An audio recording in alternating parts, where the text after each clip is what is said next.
All right, everybody. Welcome back to the Real Estate Investing Podcast. Today, we got Eli Bryant with us. Eli, I was on your show about 6 months ago. I'm happy to have you here today. Welcome, man. Yes, sir. Thank you for having me.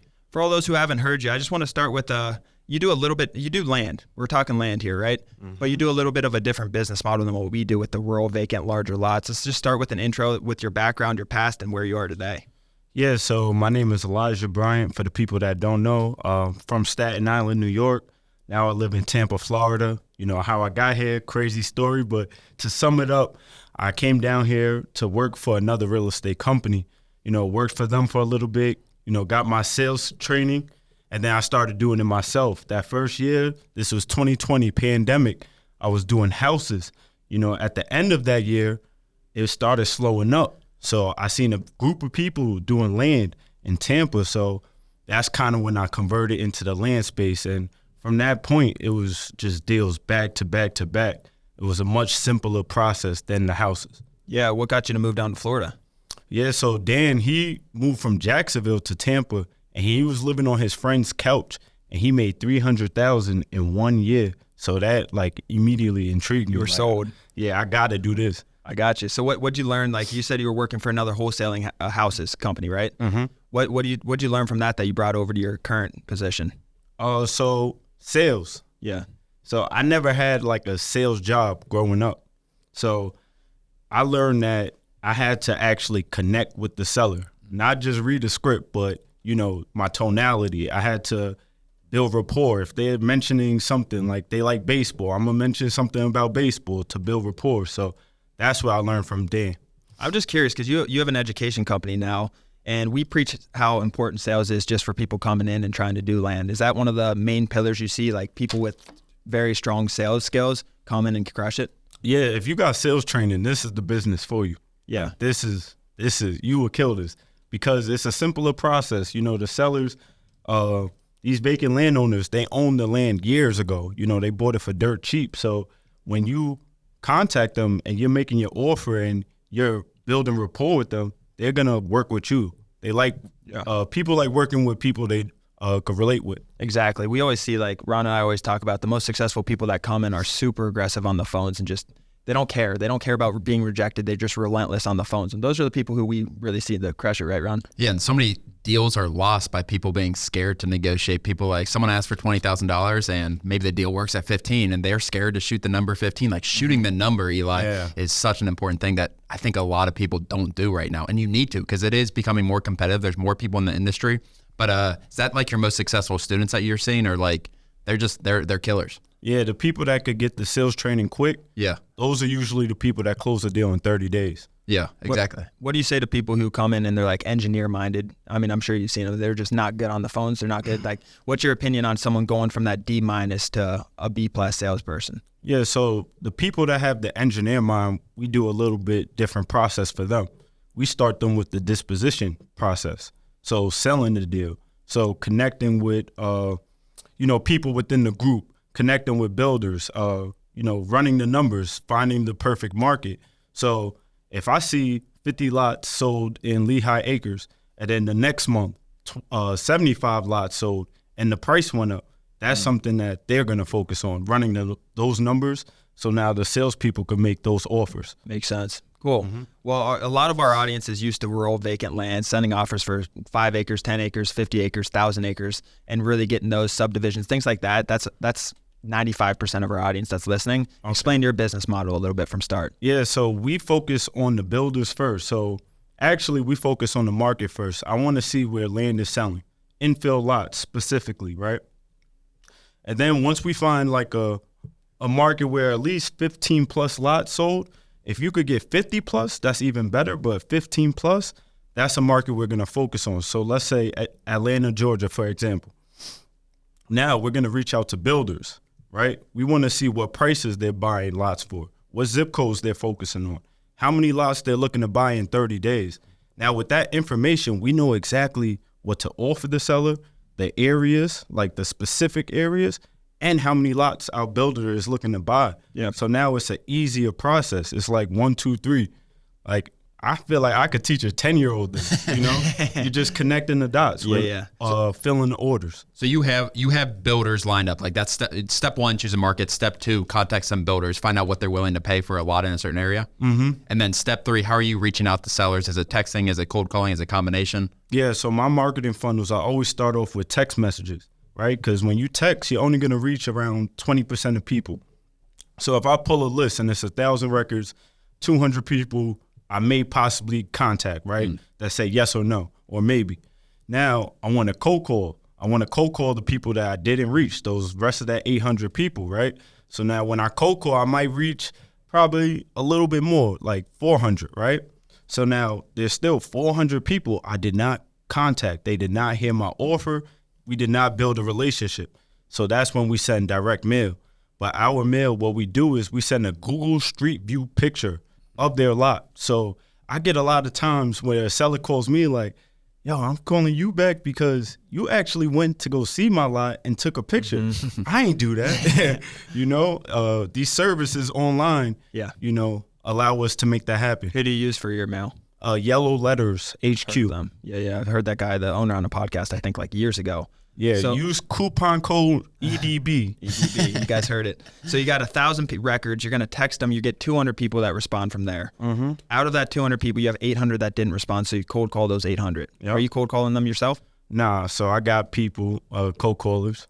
Yeah, U.S. employees or U.S. based? U.S. based. So I like to work with my mentees, people I teach the game, family members. If you need to make some money in 30 days, holla at me. Gotcha. Okay. So you got 800, then you cold call them. And then of those that you don't reach, of that 800, maybe you don't reach 400 of them, then you send the direct mail. That's kind of the mail. I like that. That's cool. I want to talk a little bit about the reaching out to builders. What are those conversations like? It's a simple conversation because builders are looking for deals.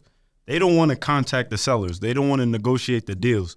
So that's what the value that we bring. So the conversations is simple. You know, I seen that you was buying in this area. You know, we contact sellers, we negotiate deals.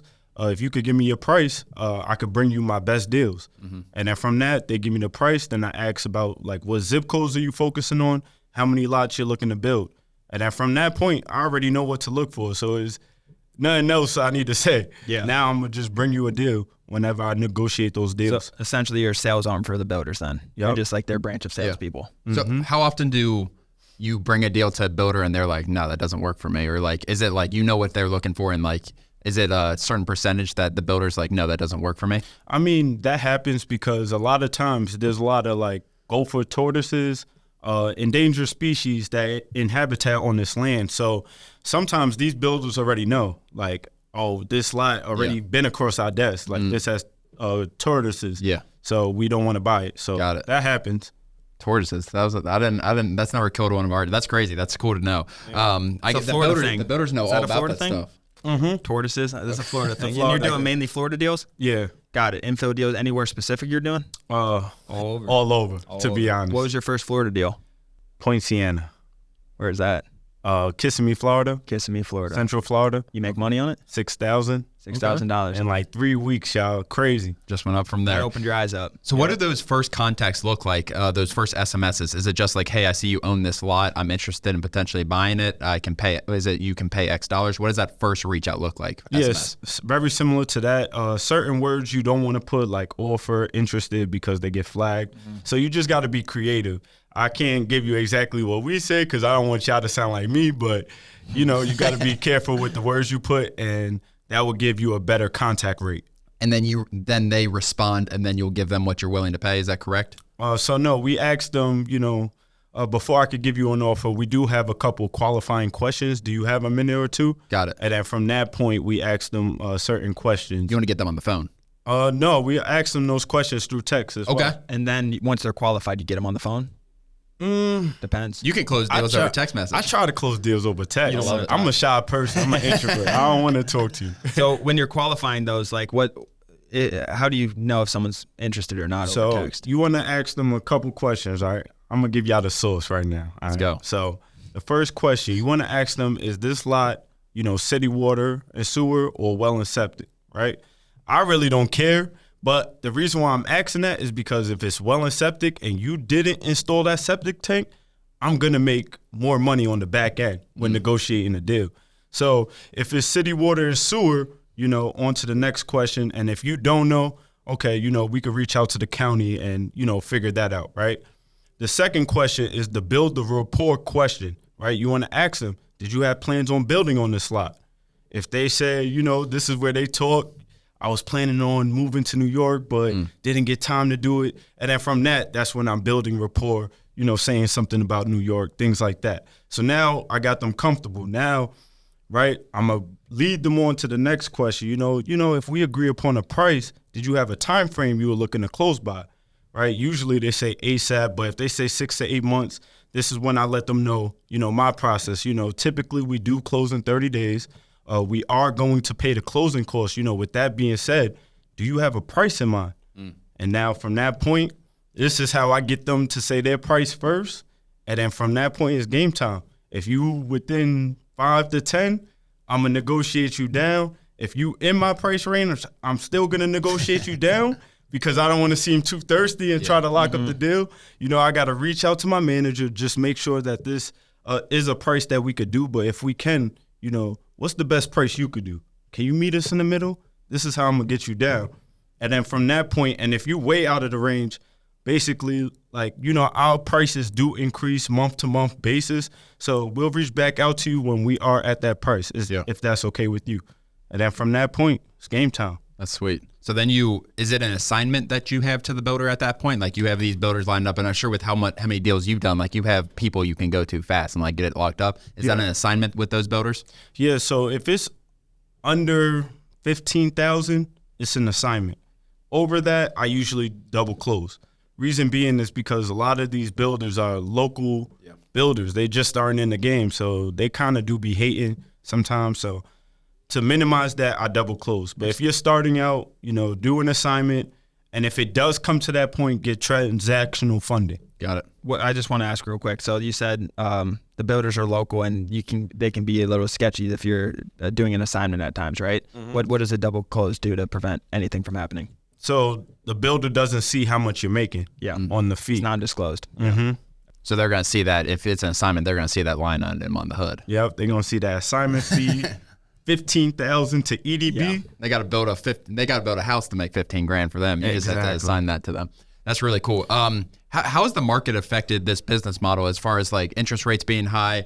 I know lumber was insane a couple of years ago. Are builders building less, or is it just you need the right connections? I know that top builders are probably building the same amount, but what has the market kind of affected this business model, if anything? So last year, 2023, builders were buying a little bit less. They were still buying in bunches. My builder still consistently sends me 40 lots that they're looking to buy every single month. But some builders did back down, right? But now that interest rates is going down, I'm seeing that prices are starting to go up. Already in January, in one of the areas I focus on, my builder increased his price from $100,000 to $125,000. So all those sellers that was we want $105,000. Don't call us back until you're at $105,000. Okay. Now reaching back out, he's at $125,000, and that's how I make $20,000. So I seen this happen year by year, right? When I first started in 2021 with land, one of these areas was at $25,000, and now builders is buying lots at $125,000. Wow. So I've seen multiple areas in Florida, North Carolina, New Mexico increase their prices, and that equity, that's how we can make money, especially us, yeah. That's so true, and we talk about that in a lot of our community. I said that a couple of weeks ago for 2024. Interest rates are going down, prices are going to go up in 2024, and a lot of these sellers who weren't interested in selling in 2023, they have equity now. They have more equity now, so they might be willing to sell at that price. Are you giving these builders deals? If you were to buy this property and put it in the market, let's say that $125,000 property, would you get more than that, or are these builders there's just not enough inventory for them to find on the market? That's a good question. So now, with experience and now that you have capital, right, this is when you could start listening, because now you could take down the property. Now you could do your own environmental study and have everything lined up. So when you put it on the market, when a builder or a retail buyer is looking at it, you have everything lined up. So now they could just make a decision. So that is how we increased our fees, over the last 6 months doing this business. So you're doing the studies? So putting it on the market. Okay. Listing it on the MLS. Listing it on the MLS. And then you're going to end buyers plus builders plus everyone else sees Everybody sees it. You like that strategy? I love it because this is how we could go into multiple different areas. Yeah. Like we got a 20K deal in, it's crazy, right? I was teaching my cousin how to find a market, right? About 2 months ago. Found this area in North Carolina. I'm like, you know what? I'm going to actually try it. We pulled the list January 1st, 2024. And now we got a 20K deal within the first week of pulling that list. So, like, the details it's out there. You just got to be in the game, stay patient, and continue to work at it every single day. That everything's going to line up. This is a simple business. We're just finding deals. Yeah, it's crazy how different our business model. Like when you talk, how different we're both selling land. We're both buying and selling land, but how different the business models are, and it just shows like once you get in the game. There's so many different strategies. That's why I like to call it land investing and not a little specific niche.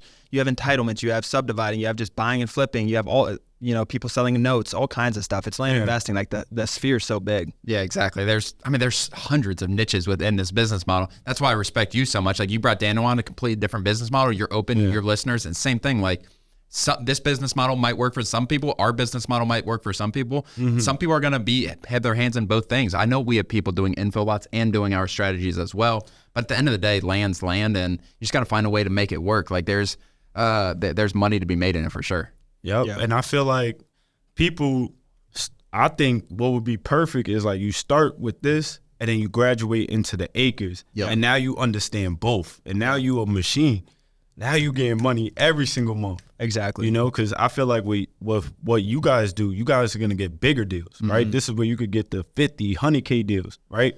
But you could consistently get 5 to 10K deals doing what I'm doing. 100%. So if you got both, now you like Thanos. Yeah, like you got everything. And you understand the business better too.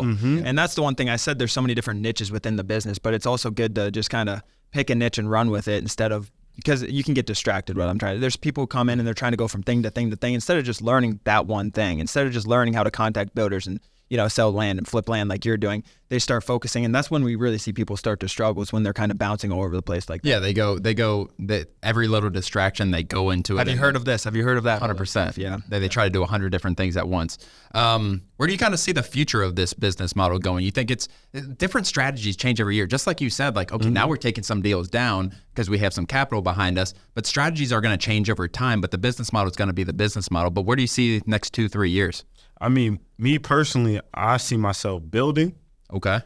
Taking down the best deals and building on it. So now I have multiple different strategies within the land investing. I plan on doing acres as well. We took down acres in New Mexico, made $17,000, and that was fairly a simple process because once you have one realtor, that one realtor may have 100 buyers that their network has. So if you get 2 realtors within an area and they're pretty good, you got like a buyer for your deals. So now this is where we could look into acres. So I would just plan on doing multiple different things. You know what they say, 7 stream of income to be a millionaire. I'm trying to have like 37 or 47, right? Yeah. So, do you have employees right now working with you, or what's your systems look like? Yeah, I have about like 15 employees within my education and the real estate business. One main acquisitions manager that, basically trains all the cold callers. One main disposition that trains all the people that's finding builders, realtors in these different areas. Have multiple VAs looking within the education business, doing the back end support and pulling lists, all that for my real estate business. So what do you do then? You just overseeing everything, approving deals? Like what's your role? So my day-to-day is just being creative, with the content. Yeah, you make a lot of content. He's got to be Eli. He just needs to be Eli. I'm basically the investor now, so now I'm pouring into my business, pouring into my team members, making sure I have A+ members on my team and just pouring into them and then just being creative, right? Making content, getting our message out, because this is why I love what you guys do as well.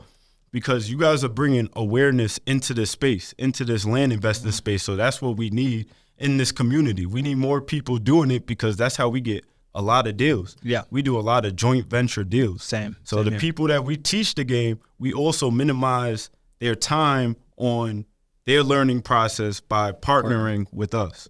Nice. On your educational company, let's talk about that a little bit. Like, what point did you get started in that? How was that transition from land to education? Yeah, so I mean, I was always teaching people because I didn't really like having virtual assistants in the Philippines cold calling. Yeah. So this is where I'm teaching, my cousins, my family members, friends, right? Teaching them the sales part of the game. From doing that, like, started doing consultation calls, and then those people started getting success. So from that point, I started building my education business with people that I taught the game. So a lot of people that you see on these ads with me, these are people I taught the game, made 6 figures, and now they're partnering with me within the education side to mentor, to teach people in our subscription-based program, and free classes every week. You like it? You like the education side? I love it because it brings more deals, and it brings not only profit but impact. Yeah. I wanna impact the world. I want my name, I want my legacy to impact the world somehow. So I think that's with land now. And it's cool from seeing people, especially people go from struggling bill to bill, whatever their situation is, to coming and flipping land, making some money, and like seeing that whole journey from them knowing nothing to coming in. And we had another land investor on the show. When was that? Last week. And that's one of the things that we told him. It's like, it was so cool that you can't beat, because he was asking us about the difference between the models. It's like, you can't beat someone coming in knowing nothing with very little money to seeing them flourish like in a year. You know what I mean? Yeah. Can I tell you one story? So, let's hear it. One of my students, one of the first members to make 6 figures, shout out to Jazz. But when she started, she had $300, right? Wow. Or $500 actually. I told her, I charged $300 for a 30-minute consultation call. This is how confident, especially at that time, 2021, that's how easy it was to get a deal, right? So she took that leap of faith. She got the game. The next day, y'all, she got a deal for $9,500, right? OD happy, right? At the end of that week, she got 2 more deals. I think one for 12, one for 6. At the end of that month, she made over $22,000, right? She went ghost. Now I'm like, oh, damn, she just blew the money. Like, I haven't heard from Jazz. 8 months later, I'm walking into my office. I got an iced coffee. I got a glazed donut. I'm happy, right? So now I get a call from Jazz, and she's like, yo, Eli. And I'm like, yo, Jazz, you good? Like, everything good? Like, she's like, yo, bro, I just quit my job, and I just passed the 6-figure mark in assignment fees. And I'm telling y'all, that was the best feeling in the world. It was better than me getting a 30K deal, a 40K. Like, helping somebody go from 0 to 100 is the best feeling in the world. Yeah. And that's why impact is important. And now Jazz is still with you. And now Jazz live in a high rise. We in the same building, neighbors. Yep. Like, I follow you guys. It don't matter who does it first, as long as we all get there. Yeah. That's awesome. That gave me a little bit of chills. And that's the crazy thing is, like, some of these most successful students you have, like, they disappear, and then you're like, oh, what happened? They go Where'd quiet. they go? Yeah. Would they lose their, like you said, would they lose all their money? And then they come back, and it's like, yeah, I've done 25 deals in the last 2 months. And you see him in the member Crazy. success channel or something. Yeah. I was like, where have you been? I like hearing the stories, but it's really cool when they come back, and like, that's an awesome story, man. Is that like, what do people see in your program like the first couple months as far as that? Like, are they getting deals really? Like, that's the opportunity with what this is, Dan, I think, is like you can get deals really fast. Like, I can pull a list right after this podcast and start texting some people. I could maybe get a deal by tomorrow in Info in Florida. But what does that kind of look like the first few months? It's a big learning curve for sure. Yeah, so what we do is we do mindset training, and we do land flipping training every week. The reason why we do mindset is because a lot of people come in with the wages mindset. They believe if I put in this much work, I got to make this much money, right? And what I tell people is when you do wages, you're putting a ceiling on your income. So you want to change your mindset from looking at it from wages to profiting deals, looking for deals for rich people, basically. The rich people we use is the builders, right? So I try to get them to change their mindset first. And now once I get them to change that mindset, the land flipping is much easier because now they know, all right, if this deal doesn't go through in my pipeline because of turtles, it's okay. I'm on to the next deal, right? I'm not being discouraged because I'm thinking it from a wage mindset. Like I put this much hours, I'm supposed to get this deal because it's in my pipeline. No, it's not a deal until that money is in your account. So, and there's so many deals out there. Like people get kind of, especially at first, emotionally connected. And I remember being emotionally connected to certain deals, and something happens and then you're bummed out. But there's so much land out there for more deals. You just got to keep moving forward and finding the deals. And I think part of the mindset that we've been seeing that holds people back recently is like them making excuses as far as there being competition in the market. And you see that in Florida. You see it everywhere. Like wholesaling houses. You know what wholesaling houses was. Today it's way worse. But a couple of years ago, like it's crazy. Yeah. And if land gets like that, maybe it does eventually. I don't know, but we're far from that right now. But is that like one of the mindset things that people see? Like these sellers are already talking to 3 other potential buyers. Like, do you see that a lot? Yeah, we actually got that today. You know, I was supposed to have a deal signed. Hopefully he's signing while I'm on this, but he is. So we were supposed to close that one, but he was like, you know, we're getting offers, we're getting this. But I'm just kind of letting him know that basically, like, we have track record, we have a website, we get deals done. We have the title company. You could reach out to them. You know, we pay the closing costs. So we're actually saving you money. So this, and then put some emotion behind that. Yeah. This is how I'm going to get him back. So I'm probably going to make that call right after this and he ain't signed. Might need to record that live. Yeah, there we go. We need to hear Eli on the phone for sure. Yeah. What's your advice, Eli, for someone like looking to get in this business and just land in general, whether it's that business, whatever it is, looking to get in this business, looking to kind of change their life for the better, whether they're working hourly somewhere, they have a W-2 that they hate, whatever the situation is. What's your advice for someone looking for a way out? You know the difference between wholesaling and what this is. It's a wholesaling houses and what this is, but what's your advice for those people? I would say, you know, be curious. You know, curiosity, it puts your mind in the frame like there's more to life. You know, I see Eli doing it. I see Dan doing it. You know, I see everybody else doing it. Why can't I do it, right? So now once you get that curiosity, put some action behind that. Get educated. You know, whether it's YouTube, free classes, paid groups, whatever. You know, get educated. Be in the community. And then from that point, you know the marketing methods, right? Text, cold call, direct mail, PPC. Do one of those and lock in for at least 3 months. Master it. And then from that point, you know, you should be at a deal or 2. I like that. I like that a lot. I don't really have anything else to add, Ron. No, I don't either. That's really good. The first barrier is like getting started. Like a lot of people just have trouble taking that first step. And I like that. Be curious too, because that's cool. Too many people aren't trying to learn. Like you got to learn in life, man. Like there's so much more to it. If you have a closed mindset in terms of learning or the inability to do that, well, you get stuck in that rabbit hole of going down, getting your job, going back home, getting in your routine, and then your curiosity and everything just goes down the drain. Yeah, for sure. Yeah, I get a lot of people in my ad comments like, oh, this is a scam. Yeah, he's just taking y'all money. He's doing this. Like, nah, bro, like really made 25 yesterday. Like, this is really happening. So, you know, just be curious. Yeah, I like that. Be curious. There's people out here really making 6 figures a month, 7 figures a month. Be curious. Be around those people. Yep. I like that. So where can people find you, Eli, if they're trying to, I know you're huge on social media. You got your social media guy here. But where can people find you? You know, shout out to Brody, my videographer. But you can follow me at Die Booker Eli on Instagram, Elijah Bryant on Facebook, EDB Academy on YouTube. And tap in with us, man. If you want to make some 6 figures, flipping land, you want to change your life, tap in. Tap in. Well, thanks for being here, brother. Thank you. Appreciate it, man. This was amazing. Appreciate it. Yes, sir.